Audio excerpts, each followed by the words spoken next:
Media రంగంలోకి నాగబాబు పక్కా future plan.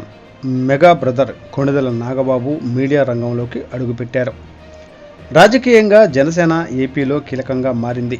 ఎన్నికల్లో పోటీ చేసిన 21 స్థానాల్లో గెలిచి ప్రభుత్వంలో భాగస్వామ్యం అయ్యింది. రానున్న రోజుల్లో రాజకీయంగా మరింత బలోపేతం కావాలని భావిస్తోంది.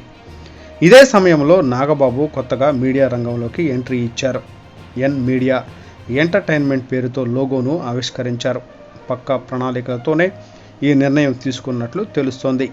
నాగబాబు మీడియా రంగంలోకి ఎంట్రీ ఎప్పుడు చర్చనీయాంశంగా మారింది.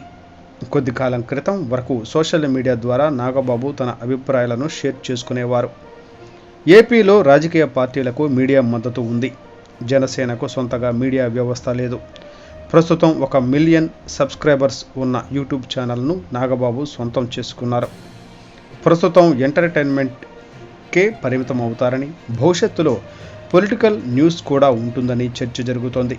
నాగబాబు మీడియా రంగంలోకి రావడం వెనుక పక్కా వ్యూహం ఉందనే వాదన ఉంది. ప్రస్తుతం ఎంటర్టైన్మెంట్కే ప్రాధాన్యత ఇస్తూ ఛానల్ ప్రారంభించిన రానున్న రోజుల్లో పరిస్థితులకు అనుగుణంగా పొలిటికల్ న్యూస్ మొదలవుతుందని అంచనా వేస్తున్నారు. టీడీపీ మద్దతు మీడియా ప్రస్తుతం జనసేనకు అనుకూలంగా ఉంది. కానీ రాజకీయంగా ఎలాంటి పరిణామాలు అయినా చోటు చేసుకునే అవకాశం ఉంటుందనే విశ్లేషణలు ఉన్నాయి. దీంతో రాజకీయంగా మరింత బలం పెంచుకోవాలనే ఆలోచనలో భాగంగానే మీడియా రంగంలోకి ఎంట్రీ ఇచ్చినట్లుగా కనిపిస్తోంది.